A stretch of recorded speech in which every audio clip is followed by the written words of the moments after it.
ఒక రాష్ట్ర రాజకీయాలను శాసించే పరిస్థితిలో రైట్. ద పాయింట్ ఏంటంటే ఇక్కడ ఇవన్నీ చెప్పుకోవడానికి బాగానే ఉంటాయి, కానీ ద పాయింట్ ఏంటంటే చాలా మందికి వచ్చే డౌట్ ఏంటంటే 2019 ఎన్నికల్లో 137 స్థానాల్లో మీ పార్టీ అభ్యర్థులు పోటీ చేశారు. చాలా మందికి డిపాజిట్లు రాలేదు. పవన్ కళ్యాణ్ గారే 2 చోట్ల ఓడిపోయారు. గెలిచిన ఒక్క రాపాక వైసీపీలోకి వెళ్ళిపోయిన పరిస్థితి. కానీ ఆ తర్వాత పనిచేస్తున్నారా లేదా వాటెవర్ ఏదైనా కానివ్వండి, ఏ రాజకీయ నాయకుడికైనా పరమావధి చట్టసభల్లో అడుగు పెట్టడం, ఒక ఎమ్మెల్యే అవ్వడం, మంత్రి అవ్వడం, లేకపోతే అల్టిమేట్గా ముఖ్యమంత్రి అవ్వడం, ఇంతే కదా. కానీ మరి చాలామంది నాయకులు అసంతృప్తితో ఉన్నారు కదా. ఫర్ ఎగ్జాంపుల్ ఇక్కడ ఈరోజు జరుగుతోన్న రాజకీయం, వికృతి శ్రీనివాస్, బండి రామకృష్ణ, ఇంకో 2 ఎన్ఆర్ఐలు అవనిగడ్డలో వాళ్ళు పోటీ చేయడానికి సిద్ధపడితే, మరి మండలి బుద్ధప్రసాద్ గారిని మీ పార్టీలోకి తీసుకుని టీడీపీ నేతను ఆయనకు టికెట్ ఇవ్వడం మరి కాస్త అసంతృప్తికి గురి చేసే అంశమే కదా ఇది.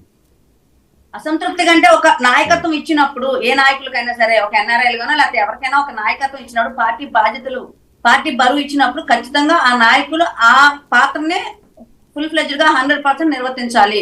అది నిర్వర్తించినప్పుడు ఎవరికి మాట్లాడే రైట్ లేదు. మీరు అన్నట్టు వికృతి శ్రీనివాస్ గారికి ఈ రోజు ఇచ్చినా మళ్ళీ ఇదే మాట చెప్తారు. ఇప్పటికిప్పుడు పార్టీలోకి వచ్చాడు, పార్టీ కండువా కూడా వేయించుకోలేదు, అయితే వేయించుకొని సీట్ ఇచ్చారని చెప్పి ఇది కూడా చెప్తారు. మిగతా నాయకుల పేర్లు ఏదైతే మీరు చెప్పారో వాళ్ళకి పూర్తి స్థాయిగా బాధ్యతలు అప్పచెప్పినప్పుడు, వాళ్ళు పూర్తి స్థాయిగా నిర్వర్తించినప్పుడు ఇలాంటి అంశాలు వస్తాయి.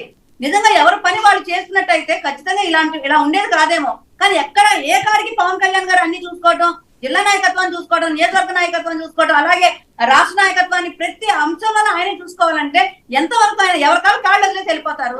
వెళ్ళిపోయినప్పుడు వాళ్ళందరినీ కూడా మళ్ళా సమానత్వం చేసుకొని, మళ్ళా పార్టీ బలవంతం చేసుకొని నిత్య పోరాటం చేస్తారు. ఆయన నిత్య పోరాటం చేస్తారు పార్టీ పరంగా. కాబట్టి ఈ పోరాటం చేస్తూనే ఎలా ఈ 10 సంవత్సరాలు తను నమ్ముకున్న వ్యక్తులకి న్యాయం చేయాలి, ఇంకా ప్రభుత్వంలోకి వెళ్ళకపోతే ఎలా ఇబ్బంది పడతారు వీళ్ళు, ఇంకా 5 సంవత్సరాలు ఎలా పోరాటం చేస్తారనే ఉద్దేశంతోనే పవన్ కళ్యాణ్ గారు ఖచ్చితంగా ప్రభుత్వం ఏర్పరిచే క్రమంలో మనం కూడా బలమైన భాగస్వామ్యం అవ్వాలని చెప్పి నేను నిర్ణయం తీసుకున్నారు.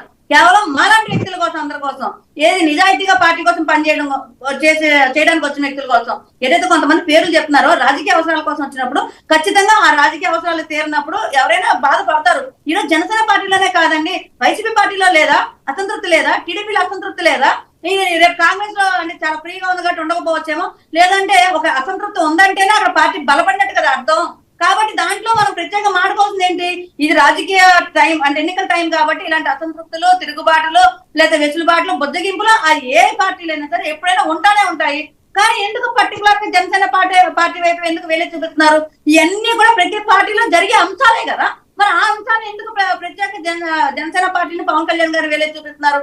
పవన్ కళ్యాణ్ గారు ఏదైతే చెప్పారో ఆ చెప్పిన దానికి తగ్గట్టుగా ఖచ్చితంగా 2019 ప్రతి ఒక్క అంశాన్ని అమలుపరిచారు. కానీ ప్రజలు ఏం మ్యాండేట్ ఇచ్చారు అది ఎందుకు ఆలోచించరు? ప్రతి ఒక్కళ్ళను ప్రజలు ఇచ్చిన మ్యాండేట్ కోసమే ఎప్పుడు కూడా పోరాటంతోనే పరిమితం అయితే కొన్ని పార్టీల లాగా పలానప్పుడు ఆ పార్టీ ఉండేది అని చెప్పుకోకుండా మనం కూడా ప్రభుత్వం ఏర్పరచాలనే ఉద్దేశంతోనే పవన్ కళ్యాణ్ గారు ఇలా నిర్ణయాలు తీసుకుంటారు. నేను డైరెక్ట్ చెప్తా, కొన్ని పోరాట పార్టీలు ఉన్నాయి, అవి ఎప్పటికీ ఆ పోరాటంతోనే ఉండిపోతున్నాయి. అవి అధికారం రావట్లేదు కదా, అవకాశం ఉండట్లేదు కదా.